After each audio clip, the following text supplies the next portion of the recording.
This is Florida Natural Farming, Frog Valley Tropical Fruit Farm. I gotta go pick some sugar apples. I want to go check the Kwai Muk fruit tree. The fruit's getting kind of close. It's my favorite fruit. It only happens once a year here, so I'm quite excited about it. It should be longer, it should have a long season, but these fruit trees just start, Kwai Muk fruit trees that we have fruiting just started fruiting last year, so they're kind of slow to start off.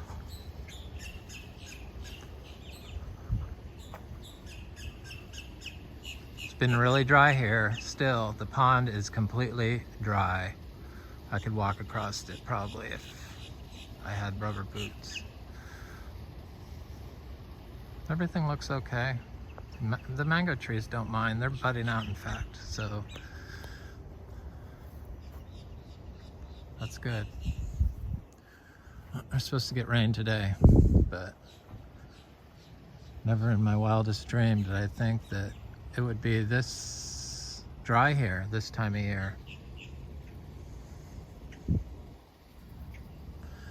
If it wasn't for all this cover on the orchard floor that I didn't plant, except for, you know, the trees, all this other stuff grew on its own. These trees probably wouldn't be able to survive the long extended drought we're having in the summer.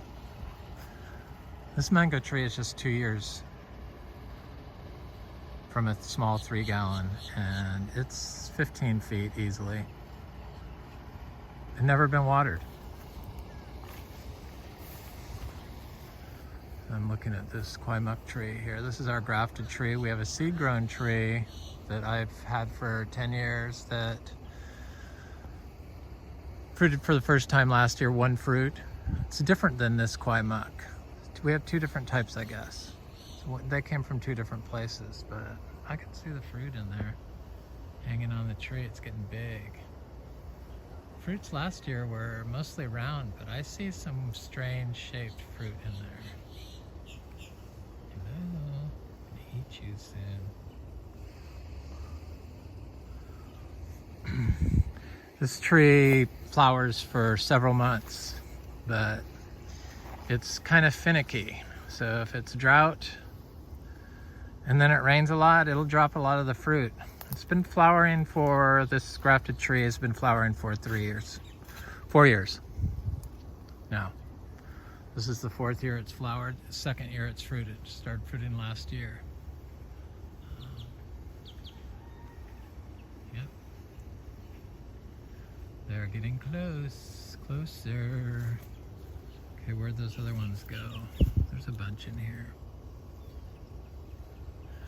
Gotta watch them as soon as they get pale brown, or a fawn color with the green on that a little bit, little slight areas of it.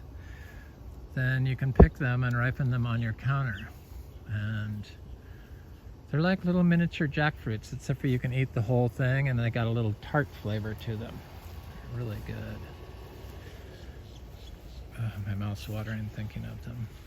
Might as well check that jackfruit while I'm over here. We got, I don't know how many trees of this. We've got 2 producing trees, and we got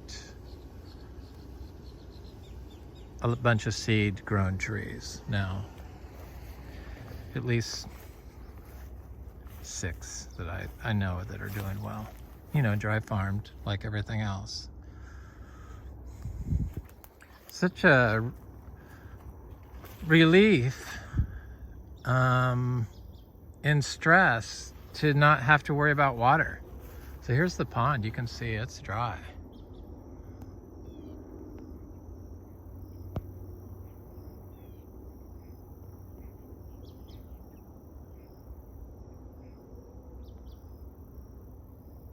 Have big catfish. I'd never seen it dry like that. It got almost dried up in the winter, which is normal, but it had never dried up in the summer.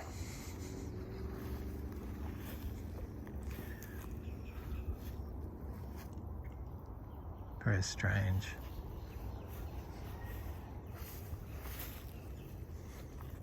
I have another pond in the back.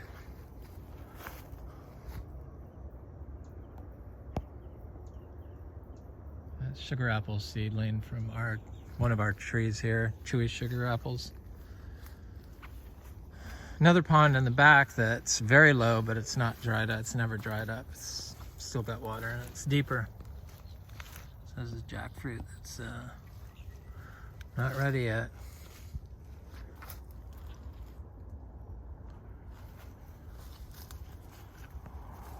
I started putting in, I have had vegetable gardens here in the past that did well. In fact, this is asparagus. Couldn't remember what it was. I haven't been drinking my teas.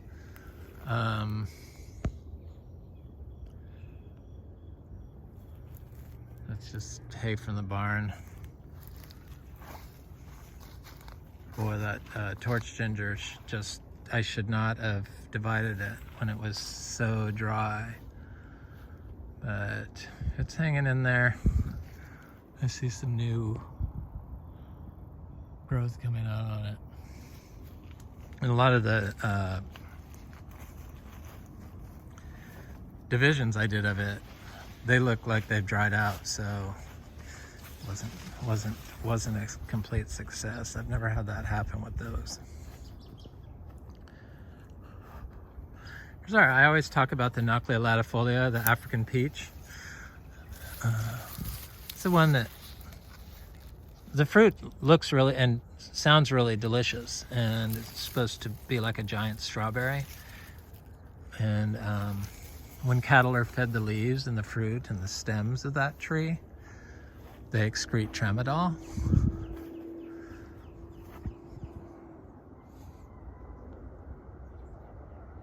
That one's the one growing in full sun. I have one growing in shade, which is bigger, but they don't seem to mind the drought. What are you bird people doing?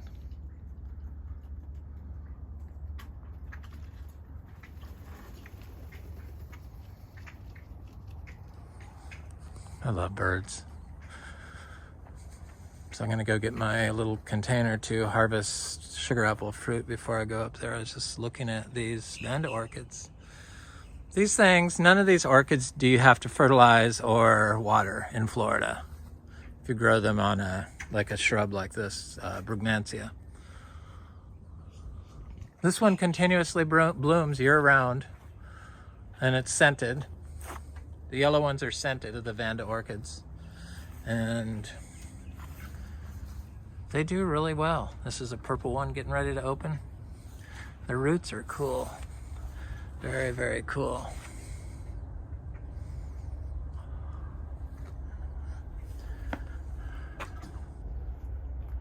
Okay, the green people in this Florida room here, this porch, they're looking stellar.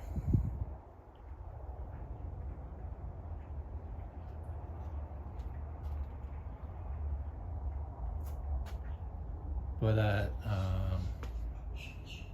philodendron Chironia Monstera, she's looking good.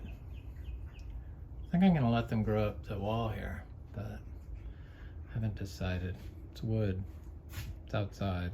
I don't want them destroying the house. Yep, they're looking good.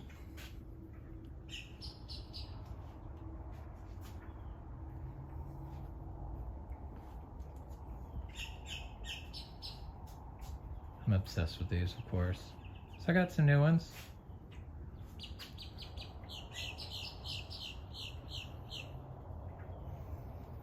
Or a new one. I already showed the Monstera obliqua Peru. I did a video of it. It's a stunning plant. It's growing quite well. I was wondering how the growth would be for this. It's doing good. And then I just got this Monstera esqueleto. It's gorgeous. So this, I always look at what people grow in, because we grow in biodynamic compost. We're a biodynamic certified rare tropical fruit farm, so everything we grow has to be biodynamic certifiable. So I have to remove all the potting soil when I buy a plant like this, and down to the roots. But usually they use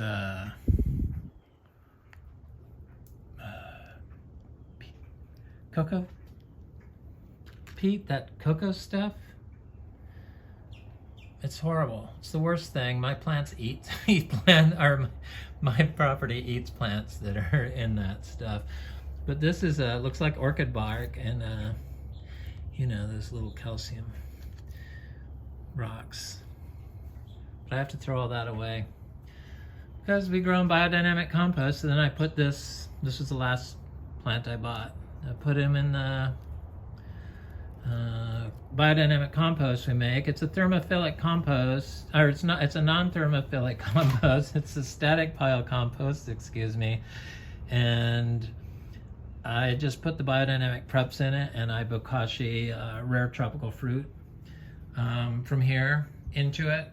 And there's black soldier flies and stuff in there, and then I compost all that together with our daily bedding from our barn, the manure, the pine shavings, and the grass hay, all organic, certifiable. So then when you put it in here, it moves all the non broken down organic matter to the top above the soil, above the finished part. You can see the finished part in there. But that all comes to the top, and then after a while, it does this.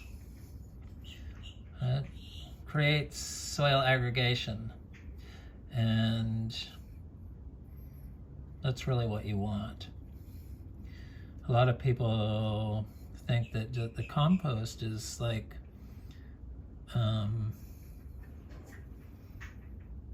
building soil, but no, it has to aggregate before it becomes soil, or can become soil. So that's what it turns into. And very rare, I haven't added anything to the top of this, but see all the aggregation in there? And that's just, I think that's so important for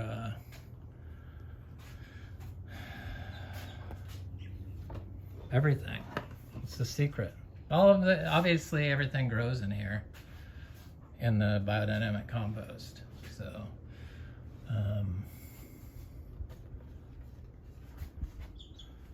very rarely do we get any yellowing on our leaves, and that's usually a water problem, like that one. I was forgetting to water it.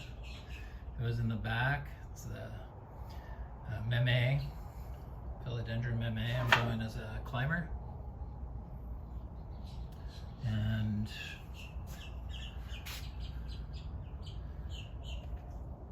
it started turning yellow. I'm like, why is that? And I'm like, looked, and I'm like, oops, I think I forgot to water it for a while. Still sent out a new leaf, so I know it's healthy. But yep. So now I'm off to the sugar apples. This is that tree collards. Boy, it's a great plant for Florida. The heat for green in the summer, because it's probably biennial. They say it's perennial, but it's got to be biennial.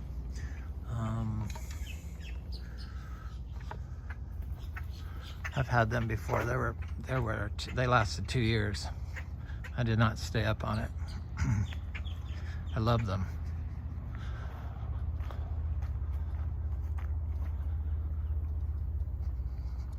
Looks good here. It's very dry. I mean, super dry. I showed you the pond, but the trees look fine. It's a Ingus spectabilis. It's a 2-year tree from seed, dry farmed. This is a pomelo? I think a yellow one. Super, no, that's a, yeah, what is that? No, that's a citron, sorry. That's a citron.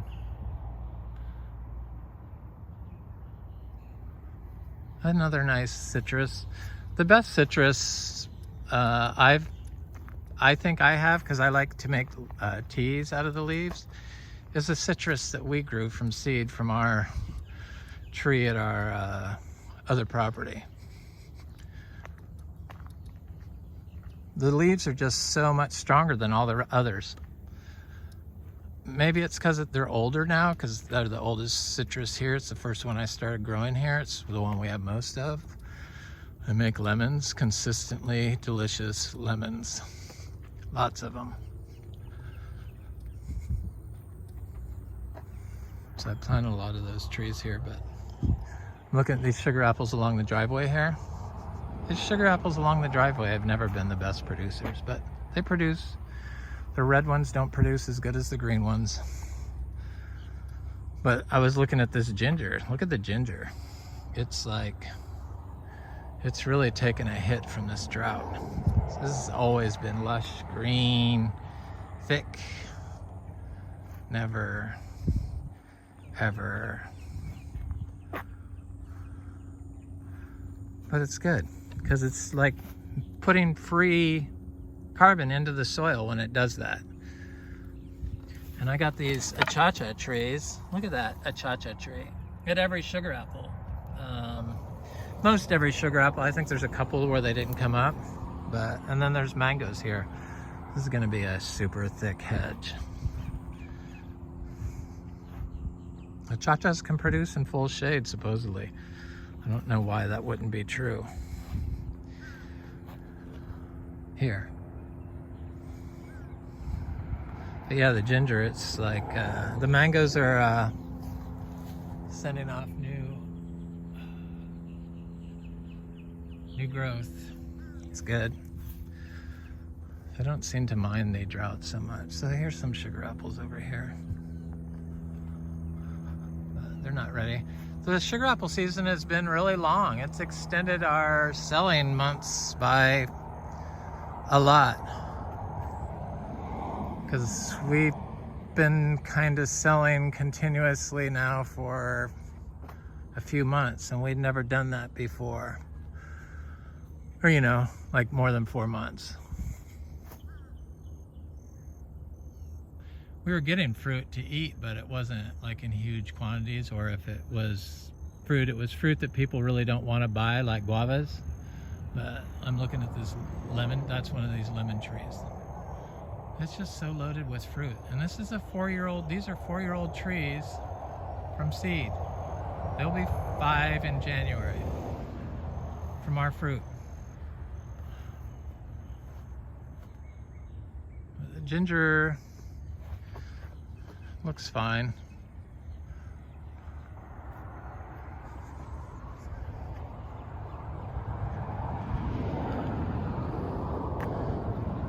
I love how you can grow. There's the achachas.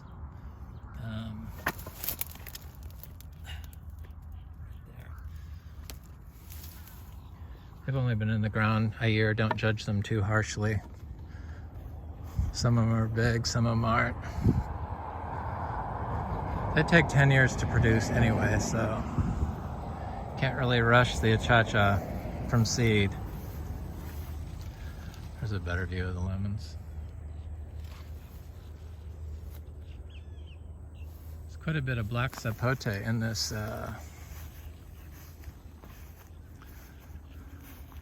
tree. Those are the scars from the birds attacking the fruit in the spring. But look at how big and fat these lemons are. I mean, that's pretty big.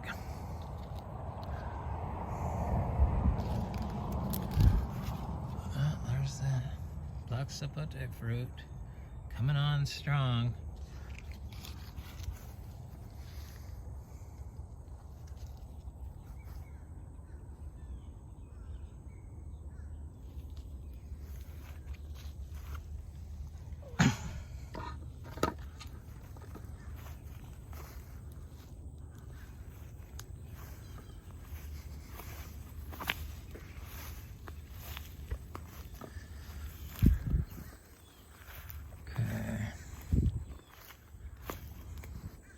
Bananas are doing okay. They're hanging in there. They should be a lot bigger. They should have lots of pups on them, but with no rain, they just really kind of just stayed in a state of suspended animation with just minimal growth. This, of course, is the mangoes that froze last year. Still has, or, you know, not last year, but it's been 8, 9. It's been since January, so it's been like 10 months, 8, 9 months. Sorry. It's one of my torch gingers that's hanging in there that I divided. When people ask about plants on my YouTube thing, they said they got ginger, but that's such a generic term. You got to look up your information on your own plants. I don't provide plant information.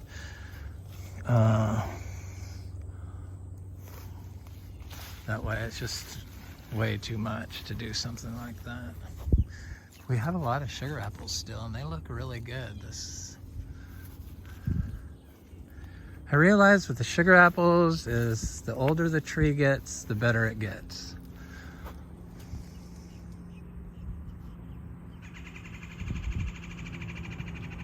But these gingers up here are huge.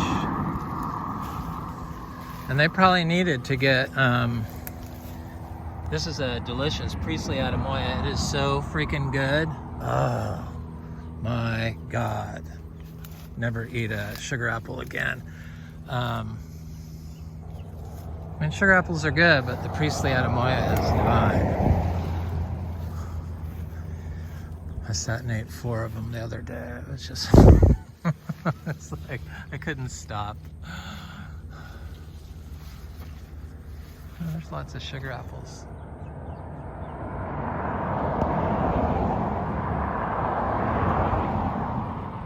Chewy green sugar apples. The seedling Atemoya looks really good. Not having any drought, but it likes a dry period, so it's getting it now. This ginger looks a little haggard. Yeah, so the whole thing with this ginger, if I sold this as a crop, which they would if I dug parts of it out and sold it as a crop, it would probably kill a big portion of what's there and probably could kill the tree.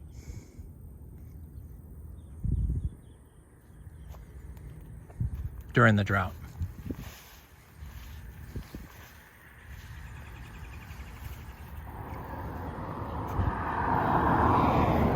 Because I've dug some, or taken little bits out of these over the years. I mean, that's how I got so many of them.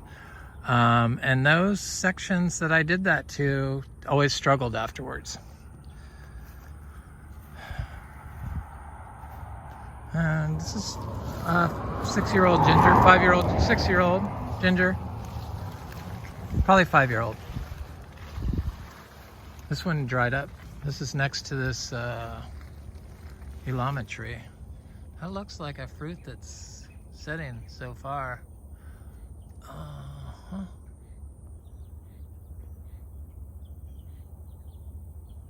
Guess I need a new camera.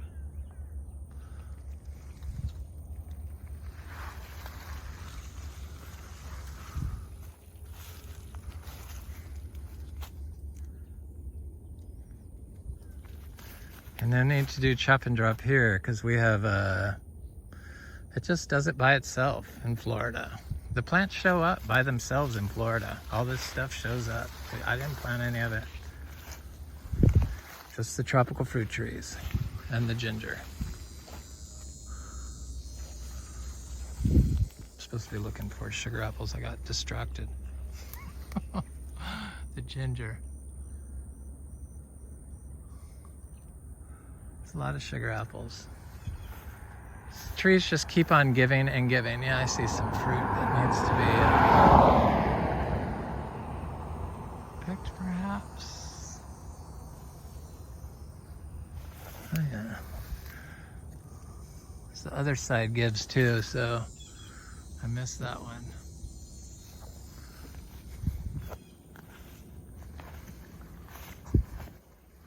So after I get done making this video, I'm going to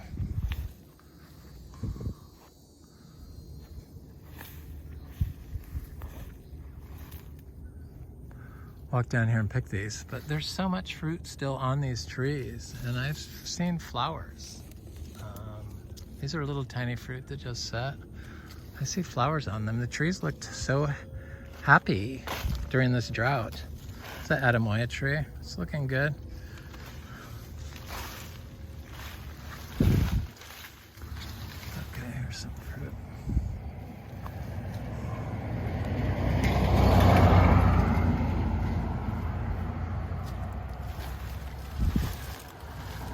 I don't know what makes them turn black. Some get it, some don't.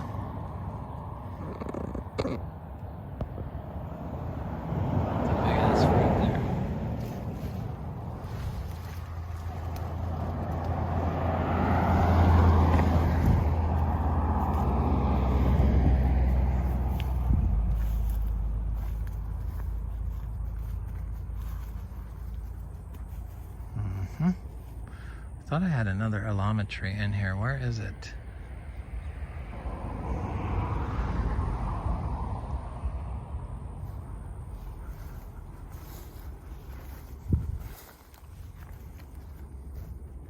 It's long ends.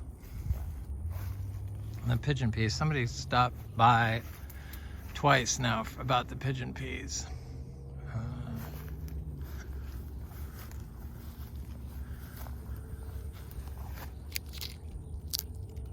They're mostly are no good at this point. Maybe. No, they look like oh, that one's still okay. Usually this late, this summer, after they've been hanging on there for months, they aren't that good. They're okay. This is a custard apple tree. It's looking very healthy. They're known as, I don't believe they need to be watered.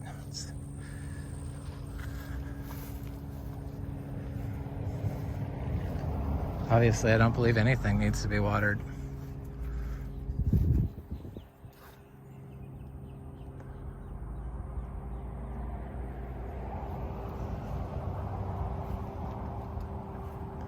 Definitely these Garcinias don't need to be watered.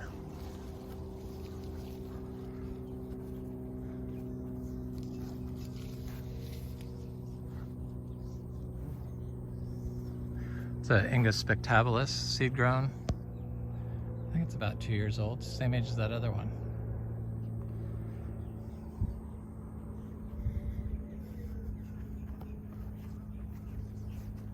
So I have this little Atemoya seedling growing over here that when it's drought, it looks horrible, just like I mean, look at how sad that looks. That would scare most people. But it's gonna, as soon as it rains, it's gonna be all perky like nothing happened. It's done this to me too many times. I've seen it too many times. I know what it's trying to do now. Trying to lure you in to think that you need to water it when that's not the case. This is pigeon pea. That's pigeon pea. There's a lot of it that took this recently. The ginger in the shade seems fine. No die-off. That's what I mean. See how big this is? That big clump? Those trees, it's probably good that it died off. Just to keep it in check a little bit.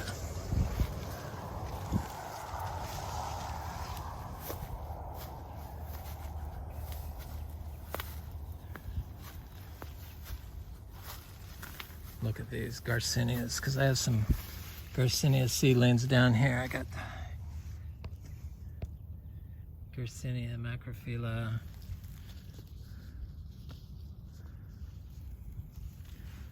And Madrono. Dulcis. And this one. Look how healthy these Garcinias look, even during full on drought. These are gonna definitely be invasive species here. They like to grow with the pepper trees, where the pepper trees live.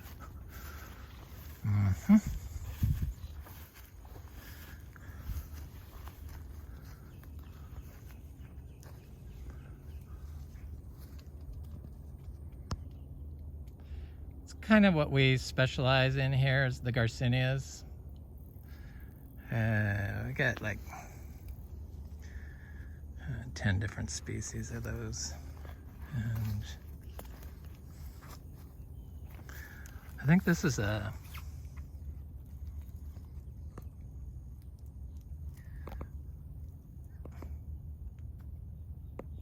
the Chimpachack. I know it's an Artocarpus of some sort, but I won't know until it fruits.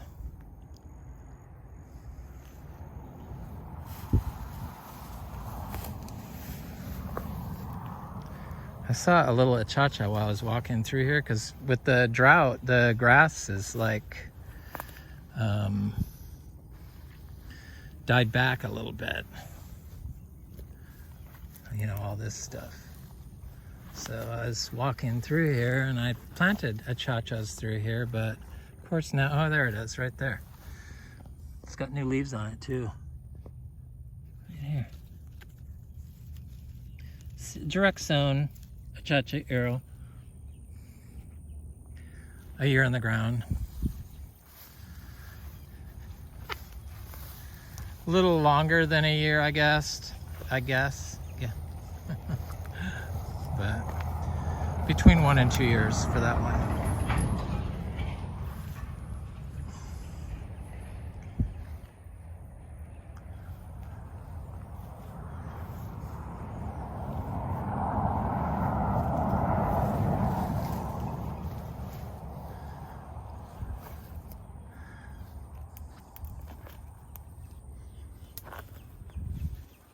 Not all the black sapotes have fruit on them this year. It's fine by me. Oh, there's fruit. Most of them have fruit.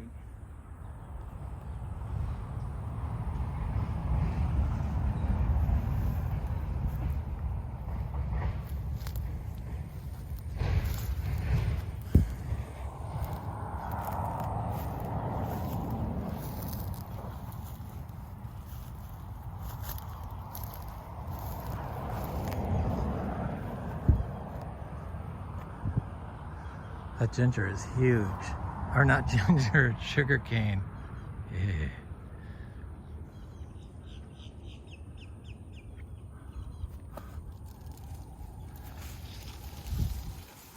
This guava, it did get attacked by the drought, because I see it had dieback on a couple of branches, but it had so much fruit on it.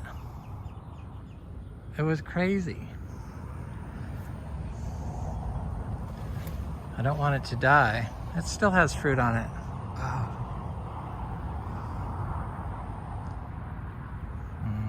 Where is that fruit? I see it right there. It's green fruit.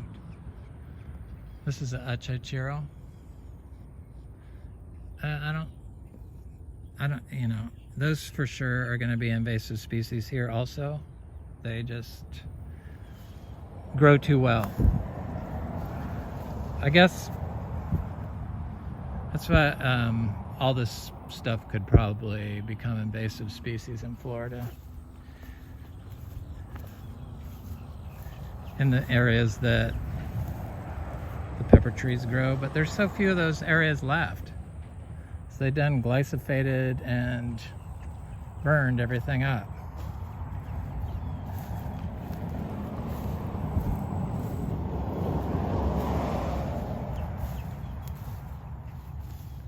Anyway, this is Frog Valley Tropical Fruit Farm. Have a beautiful day.